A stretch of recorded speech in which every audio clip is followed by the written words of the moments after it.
Inovasi itu adalah ide yang berubah menjadi invoice. Nah, kan ada istilah mantap itu makan tabungan. Jadi cash flow itu kadang-kadang menjadi cash is king.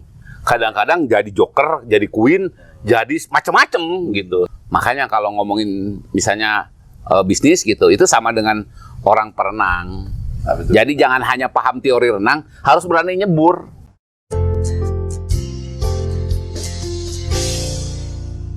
Teman-teman semuanya, selamat bertemu lagi di Ngecapruk di Rumah Kayu, sebuah program dari YouTube kita di Rumah Kayu yang berkaitan dengan ruang bercerita kita yang tentunya banyak inspirasi, makna, dan tentunya bisa memberikan manfaat bagi para teman-teman sekalian di para penikmat di YouTube hari ini gitu.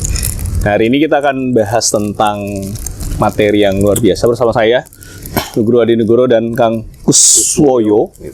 Tentunya bersama tuan rumah di Rumah Kayu. Yang hari ini kita akan bincang-bincang ya. Bincang-bincang, ngobrol-ngobrol sambil menikmati sajian di Rumah Kayu gitu. Terkait dengan apa yang ngobrolin tentang entrepreneurship kali ya Kang Woyo ya? Entrepreneurship, mental, mindset, karakter, kemudian juga ya bagaimana jatuh bangunnya membangun usaha.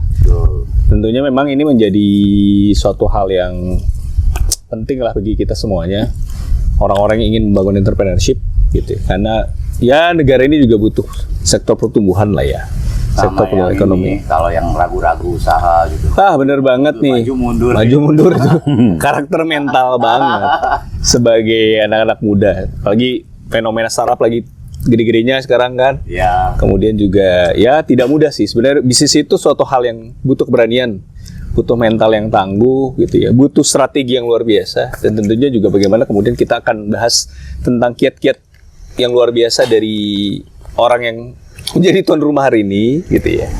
Dan memang ya beliau ini yang nggak usah diragukan lah, nggak usah diragukan karena memang puluhan tahun membangun industri perbukuan ya, industri perbukuan, dan jatuh bangun membangun sebuah usaha yang tentunya tidak mudah gitu. Karena memang kalau dari riset di Amerika itu menunjukkan bahwa dari hanya 50% orang yang kemudian bertahan selama 5 tahun dalam membangun industri membangun usaha di awal gitu. Jadi tren rame-rame bikin. Tren rame-rame. Berikutnya jatuh bareng. Begitu jatuh bareng-bareng.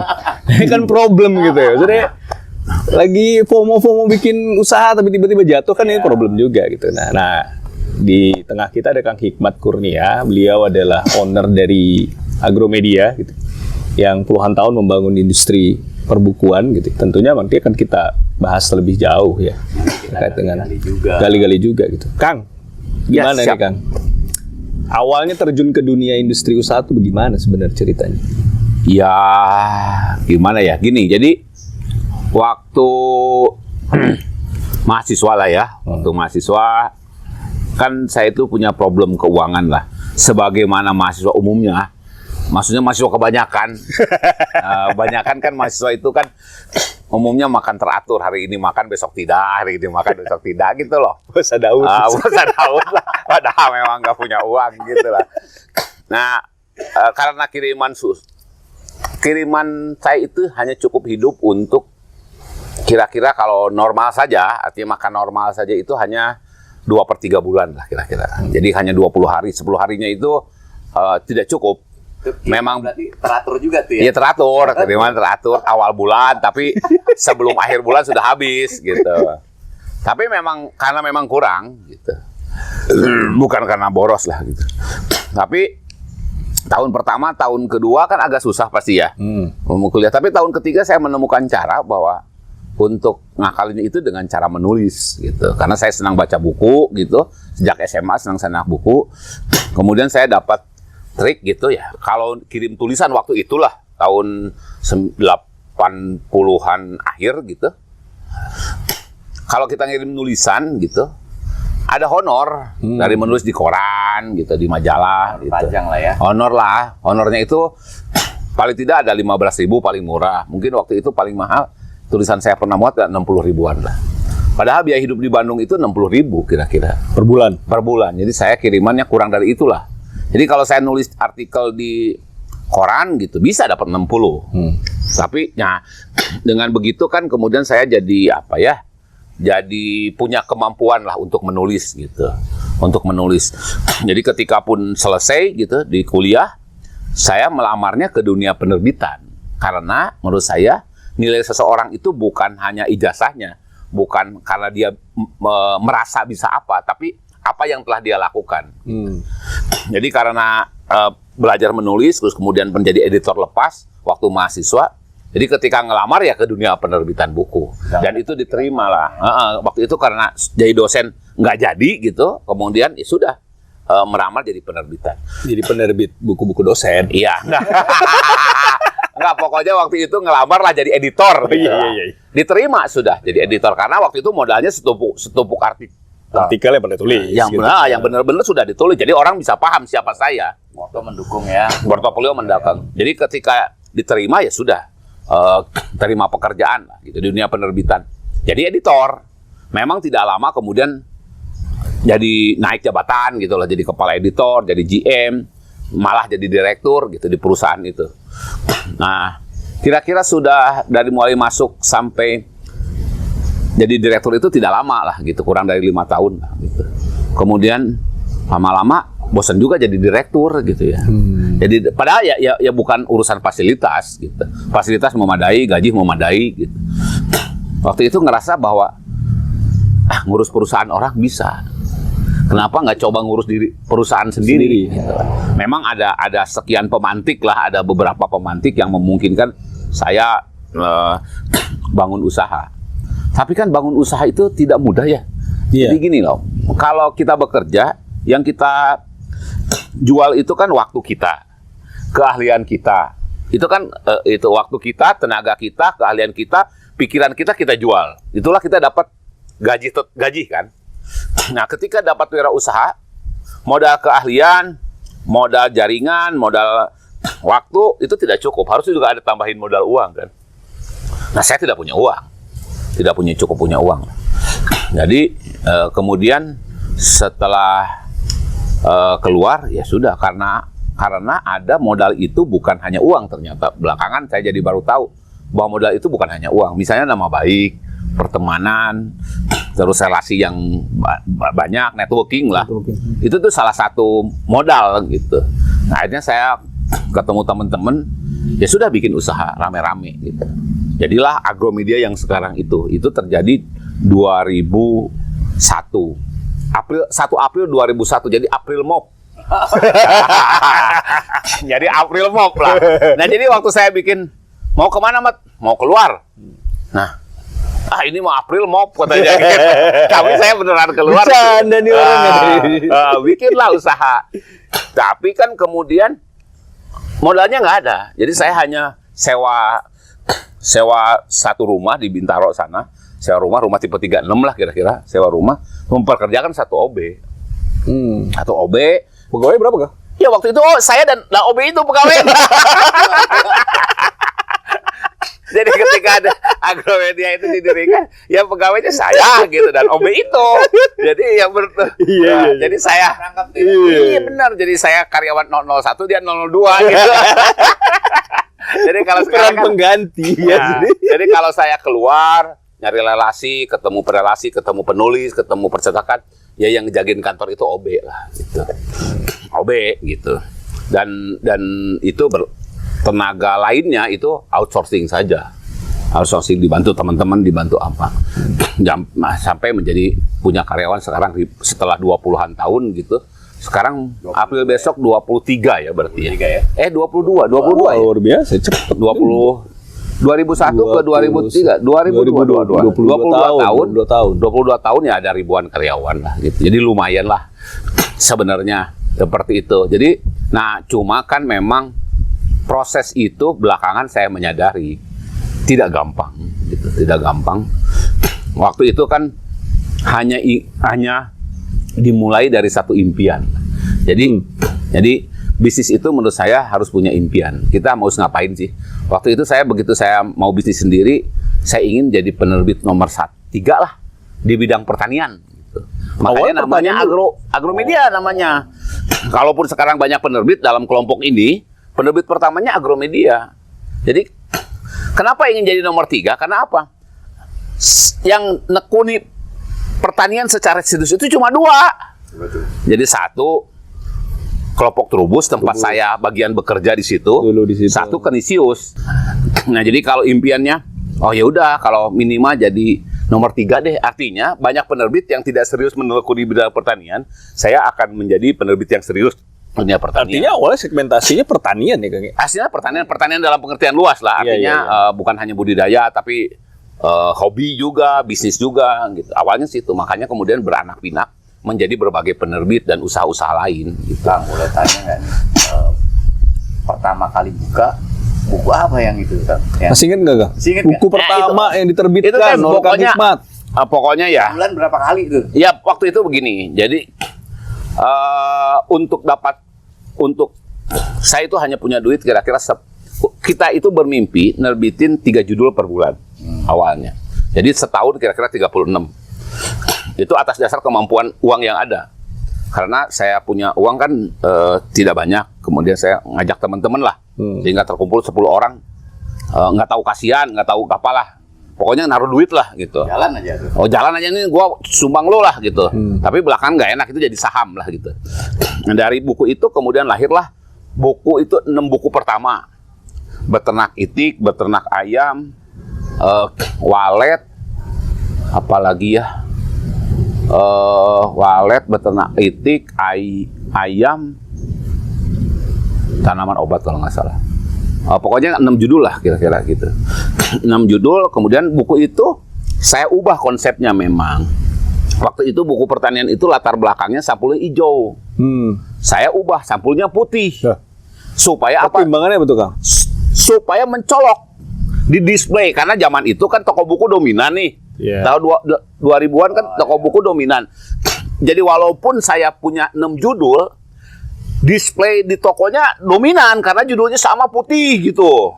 Cuma beda judulnya saja, dasarnya putih, kotak gitu. Desainnya pokoknya harus beda dengan penerbit yang ada. Karena waktu itu buku pertanian semua hijau gitu. Jadi tiba-tiba putih, list merah gitu, list itu orang jadi oh itu apa gitu. Nah, kemudian buku itu rame lah. Nah, tapi semua itu kan pemahaman atas industrinya. Iya, iya. Artinya saya punya pemahaman cukup atas industrinya. Kadang-kadang ya, para pebisnis awal yang masuk dia tidak memahami, tidak melakukan mapping istilahnya. Jadi sebenarnya dalam apa ya, belakangan saya merumuskan lah bahwa untuk berwirausaha itu butuh paling tidak 5 poin. Yang kemudian ada impian, ada konsep, ada modal, ada apa namanya, kompetensi dan manajemen, kemudian ada urusan mental. Ini menjadi 5 jari Ya, konsep kemudian inilah entrepreneurship yang Kang Hikmat. kemudian saya suka ngomong gitu, apa Kang modalnya 5 jari saja. Jadi 5 jari itu beginilah gitu. Kalau udah digituin tuh udah duit gitu. Lamun hayang duit kudu duit gitu lah. Dari gini yo. Nah, gitu lah. Nah, jadi kalau ya jadi Itu ada 5 gitu, ya sudah. Jadi 5 itu impian. Impian itu menurut saya penting. Impian itu harus, kita kan punya modal dalam impian itu kan murah ya. Yeah. Kita nggak usah bayar, jadi ada di dalam diri kita lah. Impian, tapi kan dream will come true if you make it happen. Jadi kalau kita ingin mewujudkan impian, kita harus mewujudkannya, bukan orang lain gitu. Nah, tapi impian itu punya syarat. Jadi ada fokus, syaratnya itu harus yakin. Pertama harus yakin terhadap impian itu tercapai. Jadi kadang-kadang impian semakin diketawain semakin hebat tuh biasanya tuh. Jadi wah iman ngimpi maneh mah gitu. Enggak, kalau impian itu sejauh bisa ditertawakan tapi memang harus yakin. Itu jadi trigger ya. Iya, kitanya harus yakin. Siapa yang harus diyakinkan? Karena saya waktu itu adalah udah punya istri, yang pertama harus diyakinkan istri saya. Bahwa saya keluar itu yakin tidak diketawakan suaminya gitu loh. Soalnya urusan dapur ini. Iya, urusan dapur. Dapur mah nyala. Tapi dapur nyala. Bener. Sehingga kita kan harus ngitung tuh. Iya. Ngitung pendapatan turunnya berapa persen. Waktu itu saya turunnya kira-kira tinggal 30%. Dari jadi direktur, misalnya 100 gitu gajinya, ya jadi tinggal 30 gajinya. Jadi turun. Nah, berarti kan harus meyakinkan istri bahwa hidup memang harus sudah tidak sama lagi. Betul. Itu juga kan harus dapat dukungan dari orang-orang terdekat. Jadi kalau yang belum nikah mungkin dari orang tua gitulah, yang begitu, yang orang tua. Ya. Nah, jadi harus yakin dulu, yakin diri sendiri, kemudian orang lain yakin bahwa dia itu akan bergerak pada jalan yang benar. Kedua harus fokus. Fokus itu harus fokus pada bidang yang kita kuasai.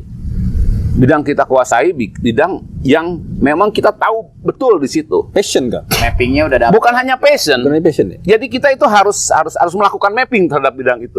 Jadi nanti ini mapping ini kemudian akan jadi konsep nantinya, akan jadi konsep bisnis. Misalnya mapping itu posisi industrinya itu, siapa pemain besarnya, kenapa dia jadi besar, apa keunggulannya, apa kelemahannya. Kita di wilayah mana? Kita di wilayah Irisannya mana? apa? Kita mau memakai strategi apa untuk bisa bersaing? Nilai lebih apa yang akan kita jual gitu terhadap apa namanya konsumen gitu. Nah itu harus kemudian harus detail. Jadi detail itu produknya bagaimana, pemasarannya bagaimana, SDM-nya bagaimana, pokoknya promosinya bagaimana gitu. Itu harus detail. Kedua harus measurable. Artinya impian ini akan dicapai berapa lama sebenarnya. Karena tadi kan ngomong ada bisnis yang bubar 5 tahun. Iya. Jadi ada riset sebenarnya. Bisnis itu pertama ditentukan 2 tahun pertama. Banyak bisnis yang hanya 2 tahun pertama jalan. Kemudian nanti ujian 5 tahun. Kemudian ujian 8 tahun. Kemudian ujian 15 tahun. Kemudian juga ada ujian 20 tahun. Berarti itu kalau sekolah udah berapa ya Agropedia? Kan udah 22 ya. Nah, jadi kita sudah paling tidak sudah melewati fase 2 tahun, 5 tahun, 15 tahun, 20 tahun. Paling tidak wajib belajar 9 tahun udah selesai. Oh, udah selesai. Gitu. Jadi itu tuh measurable itu harus tercapai. Makanya kita harus mencapai. Misalnya tadi mimpinya jadi penerbit buku pertanian nomor 3. Itu berapa lama? Saya ingin waktu itu setahun aja cukup. Gitu. Tapi saya mau gali lagi waktu awal-awal itu. Yang nulis siapa kan? Nulis, ngedit, layout. Ya semua saya. Wah, alhamdulillah ya. Karena untungnya kan saya bisa nulis. Jadi nulis. Bisa ngedit. Bisa ngedit. Kalau layout nggak bisa lah. Itu terlalu teknis. Jadi saya punya banyak teman kan. Minta outsourcing ke teman. Tapi ketika bukunya banyak, perkembangannya kan bukunya banyak. Itu plus marketing juga berarti ya? Ya plus percetakan, plus nganter ke toko gitu. Jadi maksud saya pendapatan turun 30%. 70%. 70%. Berarti cuma 30, ya kan? Kedua, pekerjaan jauh lebih banyak. Iya, lebih banyak. Jadi Effortnya jadi gede gitu loh. Jadi waktu itu sudah jadi CEO. Tapi bukan CEO, COE. Apa tuh? Chief of Everything. Kepala segala macam.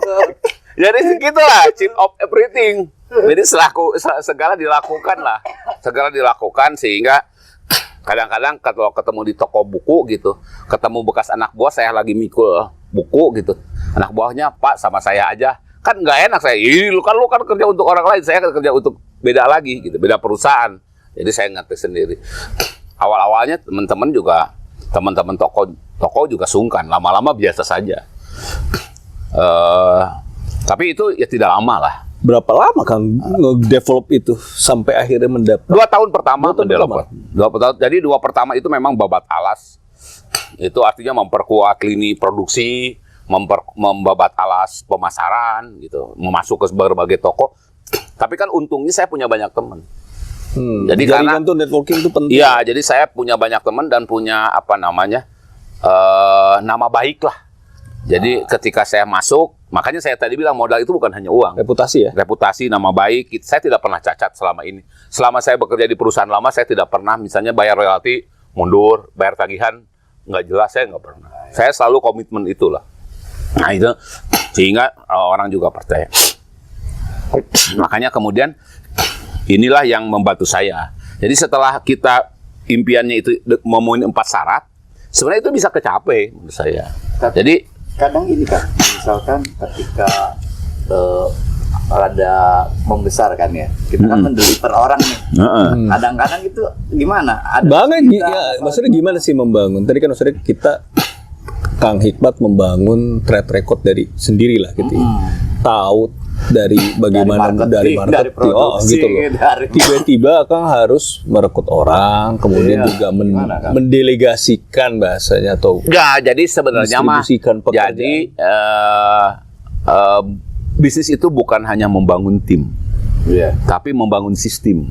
Iya. Nah, biasanya perusahaan-perusahaan UKM lah kira-kira suka gagal ketika membangun sistem. Ya karena usaha mana kumamaneh. Iya. Problemnya Eta. Jadi dia berhasil ketika misalnya membangun tim-tim kerja gitu. Tapi kadang-kadang timnya itu tidak diberi wewenang tanggung jawab yang cukup, tidak diberi panduan SOP yang jelas gitu.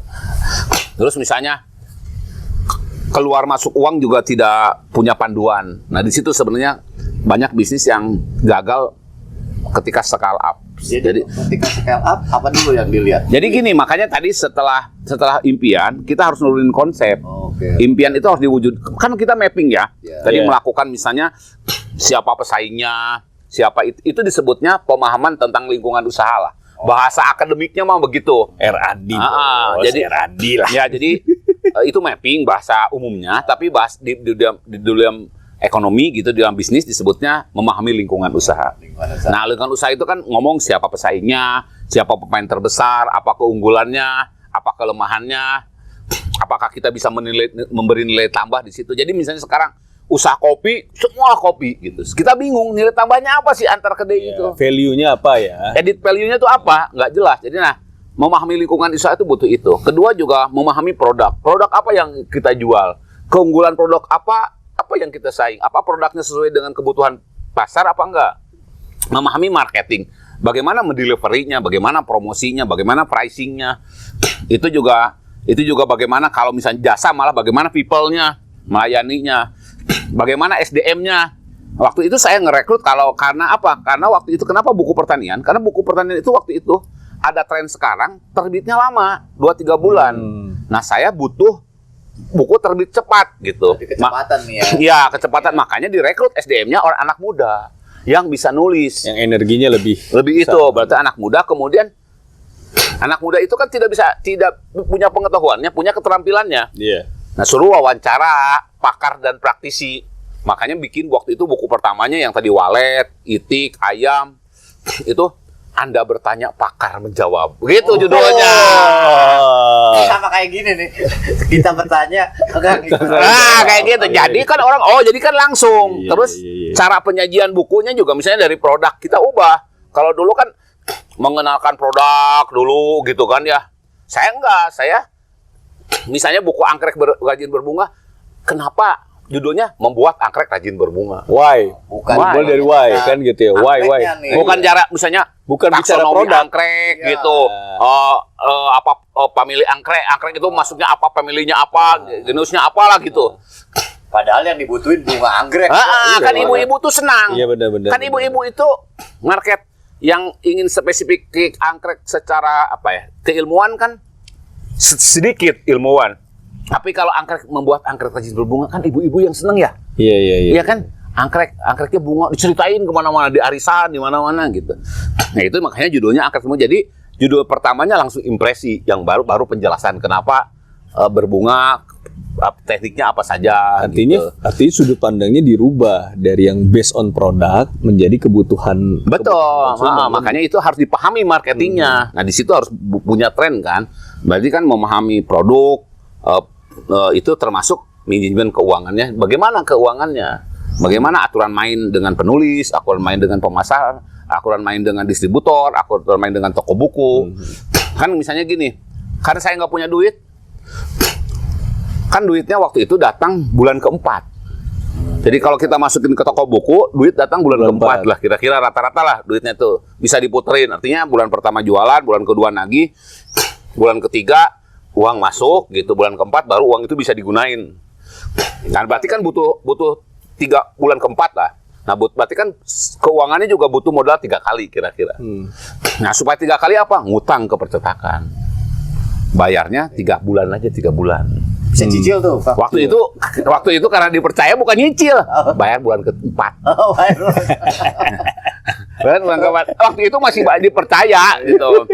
Tapi sekarang dipercaya juga kan? Iya, sekarang percetakannya udah punya, jadi ya Itu dibeli percetakannya. ya. Kemudian percetakannya juga dibeli gitu. Jadi udah nggak nanti lagi. Jadi ya udah gitu kayak begitu kan, jadi harus menyesuaikan arus kasnya. Jadi kita harus memahami bagaimana sistem pembayaran di percetakan gitu, sistem pembayaran di toko buku gitu kan, kita harus mempelajari itu. Itulah konsep bisnis. Jadi dari sisi produknya harus paham, dari sisi marketingnya harus paham, dari SDM-nya harus paham, dari keuangannya harus paham.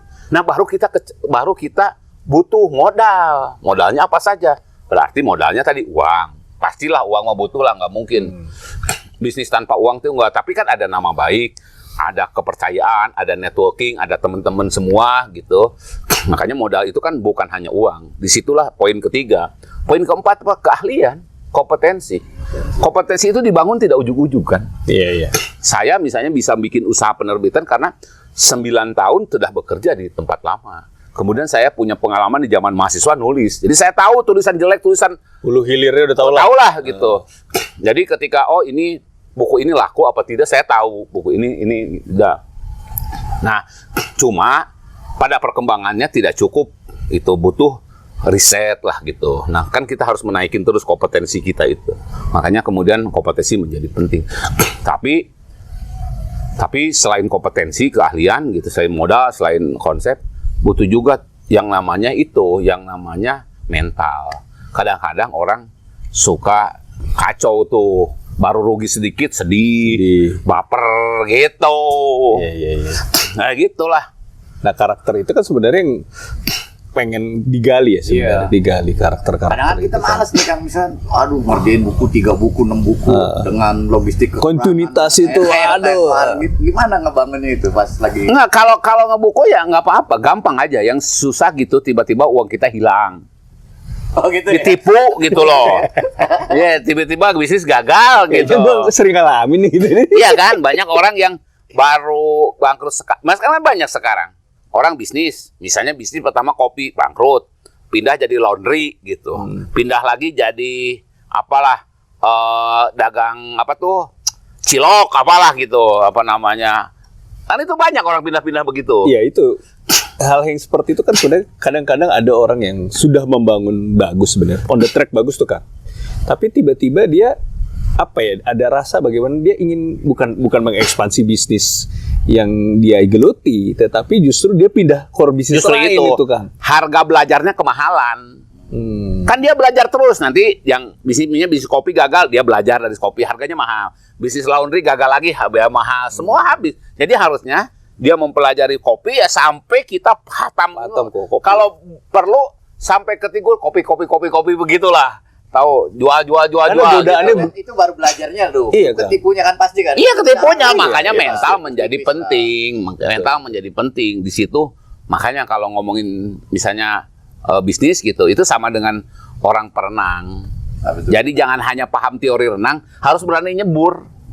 Sekarang punya impian, punya konsep, punya modal, punya keahlian, punya mental, dengan nyebur-nyebur nggak jadi pebisnis. Nah, banyaknya juga begitu. Jadi pola-pola ya ini masalah anak muda sih ya. Merintis bisnis, kemudian terkenal, tiba-tiba jadi motivator. Iya, bisnisnya bisnis motivator. Bisnisnya lupa. Makanya Itu sekarang jadi mahasiswa sebenarnya. yang dibangun autopilot. Pilot project. Katanya bisnisnya jalan, pebisnisnya jalan-jalan. Ya kalau belum kuat sistemnya mah bangkrut. Artinya fundamental penting. Penting. Makanya banyak yang 2 tahun melejit gitu, habis itu hilang. Iya. 5 tahun melejit, habis itu hilang. Tapi apa itu tren sekarang kali Kang? Enggak mungkin seperti itu kan membangun bisnis awal itu butuh keahlian sendiri. Merawatnya kan butuh keahlian sendiri. Ya kan sama dengan pernikahan lah. Ketika ngelamarnya butuh keahlian sendiri, menikahnya butuh sendiri. Merawat cintanya kan sama gitu kan, butuh keahlian sendiri. Gimana tuh? Iya kan? Merawat. Itu, jadi itu berjuang terus kan. Jadi makanya itu butuh perjuangan. Bisnis juga begitu. Iya. Mendirikannya butuh keahlian sendiri. Mengembangkannya butuh keahlian sendiri dan menjaga untuk stabil itu butuh keahlian sendiri. Apalagi COVID kemarin ya. Wah, kalau COVID mah kosong piduiteun cek orang Jawa. COVID bisnis teh. Untuk tidak aja gitu. Iya, kalau nggak mampu bertahan saat COVID itu repot. Karena apa? Yang dibutuhkan saat COVID adalah mengelola keuangan. Makanya banyak yang berbisnis yang mantap waktu COVID. Bukan mantap omsetnya nggak turun-turun, makan tabungan sampai habis.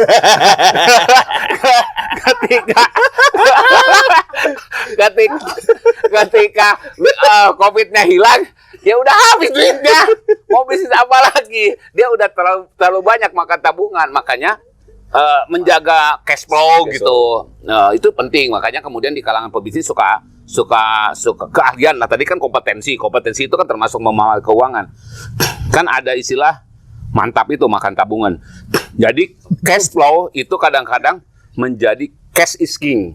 Kadang-kadang jadi joker, jadi queen, jadi macam-macam gitu. Jadi karena itu darah pebisnis. Nah banyak orang yang misalnya pebisnis awal tidak bisa membedakan uang kantong kiri untuk bisnis, kantong kanan untuk pengeluaran pribadi.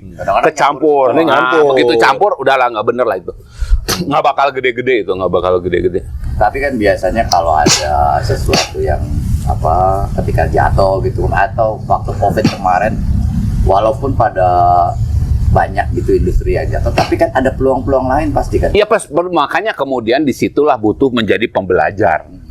Makanya pembelajar di dunia pebisnis itu kan yang penting kan bedanya pebisnis dengan karyawan.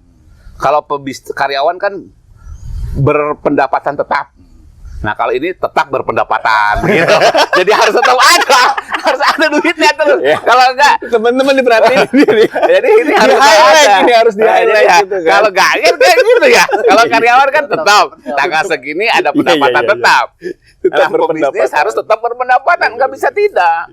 Tapi kalau misalnya ngomong mental, memang pebisnis dengan sekolah itu ada bedanya. Kalau sekolah kan kita belajar dulu baru ujian. Iya. Kalau ini ujian dulu baru belajar. Makanya kemudian kita harus belajar terus dari sebuah peristiwa. Makanya kadang-kadang kayak Ki Hajar Dewantoro kan selalu bilang bahwa setiap tempat adalah sekolah. Setiap orang adalah guru. Nah, kalau dalam bisnis setiap peristiwa bisnis itu pelajaran. Kalau saya ditambahin, setiap buku ada ilmu terus dijual bukunya. Kalau di gudang kosong katanya laku. Iya, laku. Kayak gitu. Jadi itu makanya kemudian konsep 5 jari itu menjadi penting menurut saya dipahami lah. Mungkin pebisnis sekarang beda situasinya kan. Zaman saya itu kan 20-an tahun yang lalu. Nah, terus kan bisnisnya untuk menjaga sustainable, untuk menjaga keberlangsungan. Sekarang kan beda. Pola bisnis anak sekarang itu kan bangun bisnis, nyari investor, jual. Yeah. Terus getting profit sudah. Kan itu beda lagi. Nah, itu saya tidak paham. Karena menurut saya bisnis bukan generasi saya memahami bisnis itu adalah untuk keberlangsungan. Karena kan keberlangsungan karena di situ ada para pemangku kepentingan yang harus dilayani. Misalnya kalau dalam dunia penerbitan penulis harus kita layani, karyawan harus kita layani, pembaca harus kita layani, toko buku harus kita layani, distributor harus kita layani. Kan terlalu banyak orang yang dilayani. Ekosistemnya terus dibangun gitu. Dia bukan hit and run lah. Jadi kalau itu kan kalau banyak sekarang itu yang penting lempar duit cuan gitu. Mungkin tapi ini duitnya aja nih. Iya, tapi kan ini zamannya memang begitu gitu. Tapi kan tren itu juga maksudnya tren itu juga pada akhirnya tren sekarang bisnis anak muda itu kan juga akhirnya rontok juga kan. Betul, makanya kemudian banyak yang sekarang istilahnya itu bukan jual produk lagi, jual beli perusahaan. Iya. Itu beda lagi, itu kan nilainya investasi, investor, bukan pebisnis. Tapi kan urusan uangnya bisa jadi lebih banyak investor bisa jadi gitu. Nah itu kan tergantung pilihan lah, itu mah pilihan lah.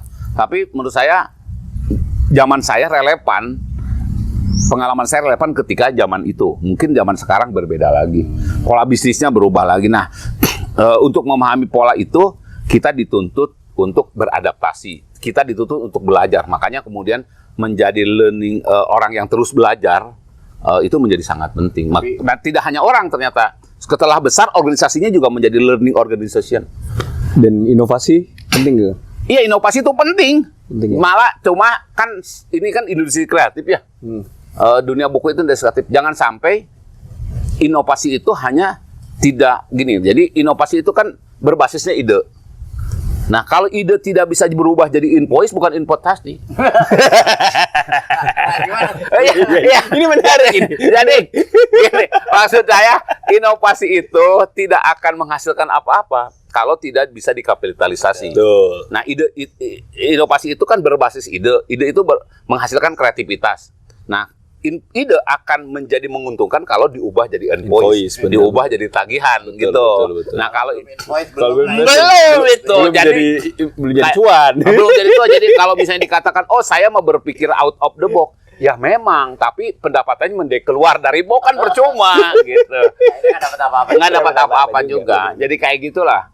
Jadi makanya kemudian ini yang harus dipahami gitu sebagai sebuah, ya kalau ngomong bisnis sih panjang lah ya, karena kan selain butuh pengetahuan juga butuh pengalaman, butuh jam terbang. Itu kita balik lagi kan, kalau misalkan ketika jatuh apa nih biasanya nih yang dilakuin nih untuk bisa bangkit benar. Lagi kan. Reorganisasi, perubahan strategi. Sebenarnya dalam bisnis itu kan tetap saja itu kan teori pengambilan keputusan sebenarnya. Jadi ketika situasi berubah, kemudian kita gagal, pasti ada sesuatu yang tidak sesuai dengan hitung-hitungan kita. Tidak sesuai dengan formula yang kita pakai. Hitung ulang tuh ya. Jadi berarti kita harus, ini tindakan. Tindakan ini menyebabkan kita punya kerugian lah misalnya gitu. Kita kejatuh gitu. Ini kan harus dilihat apakah tindakan yang salah atau justru formulanya yang salah.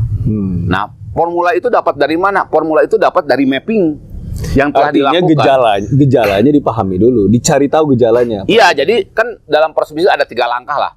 Mapping, formula, aksi gitu kan.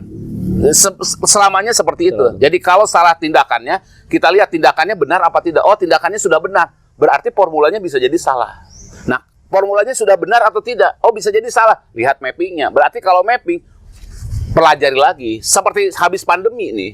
Kenapa ada penerbit yang banyak guguran? Karena masih berbasis misalnya offline. Padahal situasinya sekarang sudah berubah. Gitu. Sudah berubah. Disrupsi ya. Disrupsi, ya. Jadi kan misalnya dulu orang mendapatkan buku dari toko buku. Online itu kan menyebabkan akses terbatas. Kemudian online berkembang. Online berkembang sehingga penjualan lewat online kan entah lewat marketplace, entah lewat media sosial, entah apapun lah, ramai lagi. Nah sekarang kan setelah pandemi mulai hilang, mencari keseimbangan baru lagi. Kita harus belajar lagi. Trennya juga berubah. Dulu selebritis itu adalah orang yang berani tampil di TV gitu. Iya, sekarang udah berubah. Sekarang sudah berubah. Sekarang banyak penulis-penulis remaja justru hebat dari media sosial. Makanya banyak naskah-naskah didapat dari YouTube, dari TikTok, dari Instagram. Viral lah ya. Iya, itu juga udah berubah. Nah, kalau kitanya tidak belajar, ya nanti nganggap buku yang bagus itu buku yang serius. Berarti reformulasi lagi nih ya. Reformasi lagi. Jadi tidak semua buku itu harus serius. Iya, yang penting populer. Ada yang main-main juga. Main-main itu kan buku itu bukan hanya sarana berpikir, tapi sarana hiburan juga. Lifestyle, sarana referensi juga, sarana untuk mencari acuan. Kan banyak. Fungsi buku itu bukan hanya untuk belajar. Kalau mahasiswa mau baca buku mah bukan karena kesenangan, dipaksa ke dosennya. Dan nilai bagus lah. Nilai bagus dan suruh beli bukunya. Nah, tapi kalau buku penerbit seperti ini kan harus membujuk supaya orang mau buku. Berarti kan bukunya, produknya harus semenarik mungkin dibikin. Juga dipikirin ya. Iya. Nah, ketika bicara produk, tadi kan bikin konsep buku. Produknya itu harus didetilkan. Bagaimana judulnya, bagaimana cara bertuturnya, bagaimana cara menulisnya, bagaimana layoutnya, bagaimana tipografinya, bagaimana ukurannya. Apalagi kayak COVID kemarin, orang nggak bisa keluar, ya buku jadi hiburan. Buku jadi hiburan. Ya, walaupun memang ada keterbatasan waktu itu. Tapi kan kemudian muncullah buku-buku jenis alternatif universe, misalnya AU gitu. Itu juga memunculkan anak-anak muda yang karena sekolahnya tidak rutin gitu, dia kemudian memunculkan itu. Juga misalnya ada tren sekarang kan ramai Korea tuh. Ada juga tren K-pop gitu. Banyak lah. Itu yang harus penerbit paham. Harus peka nih jadi. Iya, karena apa? Penerbit itu kan selain industri itu dunia kreatif. Nah, dunia kreatif kan tidak boleh tidak kreatif. Makanya, tapi kalau kreatif tidak diubah jadi invoice, ribet. Jadi inovasi itu adalah ide yang berubah menjadi invoice. Nah, Tolong di highlight ya itu. Inovasi harus ketika jadi invoice. nah, kalau nggak ada invoice nggak ada gitu. Sebagus apapun inovasi nggak ada invoice. Karena ada ribuan orang yang harus hidupin ini. Nah, itu kira-kira lah gitu kan. Tapi kalau itu kalau ngomongin secara besar, walaupun memang sebenarnya ada apa dah? Ada kalau ngomong lebih panjang itu ada misalnya tiga kunci variabel kesuksesan. Apa juga sebenarnya? Jadi orang itu sebenarnya dalam diri sendirinya itu sudah memiliki semua kunci kesuksesan. Semua potensi untuk sukses itu sudah kita miliki sebenarnya. Tinggal bisa dioptimalkan apa tidak? Karena dalam diri kita itu yang Maha Kuasa telah membentuk partitur lah. Jadi tinggal memainkan saja. Nah, itulah disebut namanya energi bumi. Energi manusia. Artinya di manusia itu punya energi. Cuma potensi ini harus dikembangkan menjadi keahlian. Itulah ada energi bumi. Energi bumi itu kan segala sesuatu yang dipelajari. Kan kita lahir itu, manusia itu lahir tidak ujuk-ujuk bisa nanaon gitu kan, bertahap. Makanya tapi kan kita punya potensi untuk lari, untuk pelan, untuk berpikir, untuk bisa apapun punya potensi kan. Tapi kan harus dipelajari. Itulah energimu. Tapi kalau sudah potensi dioptimalkan, kemudian kita sudah ahli can sukses. Mah aya energi langit gitu kita harus memahami energi log. Nah, kalau belum dipahami, nyari rezeki kemana-mana nggak tahu gitu, nggak dapat, langitnya belum diketok gitu, atau gitu, kita tidak dikasih Sherlock oleh Allah. Nih di situ loh rezeki lo itu. Nah, kita harus minta Sherlock lah. Lu salah Sherlock. Salah Sherlock. Sinyalnya nggak dapet gitu. Ya, gitu lah kira-kira. Nah, ada kayak mindset mentalnya tadi tentang energi manusia, energi bumi, dan energi langit. Iya. Jadi tetap aja pada ujungnya adalah kita harus menikmati apa yang kita miliki. Jadi bahagia itu apa? Kalau kita mampu menikmati apa yang miliki. Jadi kalau kita tidak bisa menikmati apa yang kita miliki, kemudian kita selalu khawatir terhadap itu. Padahal bisnis tidak boleh khawatir. Bisnis harus optimis. Dan bahwa apa yang kita lakukan ya harus kita yakin, harus fokus, harus detail, dan harus terukur. Dan berani ya. Berani. Jadi tapi berani juga tidak cukup, kan butuh kompetensi. Butuh konsep, butuh mental tangguh. Jangan lupa 5 jari. Gitulah karena jadi segitu. Jadi kalau misalnya punya pengetahuan, sudah punya keahlian, tidak berani nyebur ya tidak akan jadi pebisnis. Makanya tidak semua sarjana ekonomi menjadi pebisnis yang baik. Karena ilmunya dapat, kawanina lapangannya tebut. Nah, kalau itu kan istilahnya apa ya? Kalau orang pintar secara akademik namanya book smart. Nah, kalau orang kayak saya tuh bisnisnya pokoknya bisnis bukan by design lah, tapi by accident gitu lah.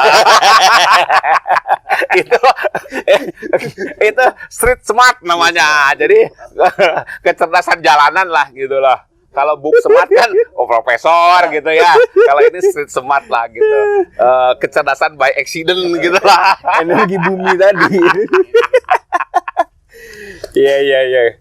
Ya tentunya menjadi menarik ya karena memang dunia bisnis ini tadi butuh banyak hal yang perlu dicermati ya Kang Woyo ya, gitu ya. Tadi prinsipnya tadi 5 jari tadi gitu ya. Jadi 5 jari tadi menjadi kunci bagaimana versinya Kang Hepat ini menjadi karakter dan motivasi bagi kita juga sebagai orang-orang yang ingin berbisnis ya. Tentunya menjadi hal-hal. Walaupun masalah karakter bisnis itu jadi panjang ceritanya. Jadi ada prasyarat lah karakter yang dibangun karena mental itu kan harus ada berbasis karakter. Tidak ujuk-ujuk mental itu terbangun, ada karakter yang dibangun. Misalnya orientasi hasil, tidak pintar. Orang itu kan harus jadi, kalau bisnis kan katanya jangan jadi orang pintar, jadi orang bodoh. Maksudnya pintar nyari alasan, pintar nyari sebab, pintar nyari ngeles gitu. Jadi harus bodoh lah. Kita harus bodoh supaya nyari tahu gitu kan. Apa gitu. Belajar gitu. Jadi jangan jadi pintar gitu. Kalau Kalau pinter pinter ya jelek, susah nanti. pinter nyari alasan kan ribet gitu kan. Kudu bodoh. Gitu. Nah ini menarik ya teman-teman kalau Tapi itu ngobrol soal panjang ceritanya. bisnis. Jadi ngomongin karakter bisnis nanti aja episode lain Episode lain. gitu. Kang, siapa kira-kira pengusaha yang menurut Akang jadi apa ya inspirasi bagi Akang? Nggak, sebenarnya banyak pengusaha Indonesia yang jadi inspirasi lah. Walaupun kadang-kadang banyak pengusaha yang sebenarnya tidak terkenal. Ya kalau misalnya pengusaha idola, karena saya Muslim pasti Rasulullah lah. Rasulullah ya. Pasti Muhammad lah. Karena dia memenuhi semua syarat. Jadi misalnya karakternya baik, kan dibesarkan dengan apa sifat-sifat yang kuat, istiqomah, sidik, amanah, tamanah, tabligh gitu. Itu aja kan udah syarat menjadi pebisnis yang baik. Makanya dia dipercaya kan. Itu sebenarnya lah pebisnis. Tapi kalau mencari, kadang-kadang kalau membandingkan idola manusia, selalu aja ada salahnya, Iya, iya. selalu aja ada jeleknya. Jadi Artinya Rasulullah adalah figur yang paling iya lah, menginspirasi ya, bagi kita makanya ya. kemudian dia menjadi misalnya super leader, super manager gitulah. Super manager, super leader gitu katanya gitu. Tapi jangan lupa infoin. Oke teman-teman, sepertinya sudah cukup ya Kang Oyo ya. Banyak sekali sebenarnya nggak cukup lah ya, maksudnya nggak akan pernah habis ngobrol dengan Kang Hikmat gitu ya. Banyak sekali apa ya perjalanan hidup, kemudian inspirasi yang bisa kita petik. Dan mudah-mudahan dari podcast episode kedua hari ini yang berkaitan dengan entrepreneurship tadi 5 jari versi Kiat, 5 jari entrepreneurship versi Kang Hikmat. Jadi ada 5 jari, ada 3 karakter dan ada 1 tujuan. Nah, itu 531. 531. Jadi Nah, tujuannya itu bisa. harus untuk kebaikan. Oke, jangan lupa ya itu bikin buku baru tuh 5 jari. Oke teman-teman, mungkin segitu saja dari kita. Saya Nugroho Adenegoro bersama Kang Oyo dan narasumber kita Kang Hikmat yang hari ini luar biasa sekali. Dan tetap terus pantengin podcast kita di YouTube Ngecapruk di Rumah Kayu. Akan ditayangkan setiap pekannya dan ini sudah episode kedua. Dan jangan lupa di like dan subscribe ya, Ngecapruk di Rumah Kayu. Sampai ketemu di episode selanjutnya. Dan dengan narasumber yang lain. Dengan narasumber lain tentunya. Atur nuhun teman-teman.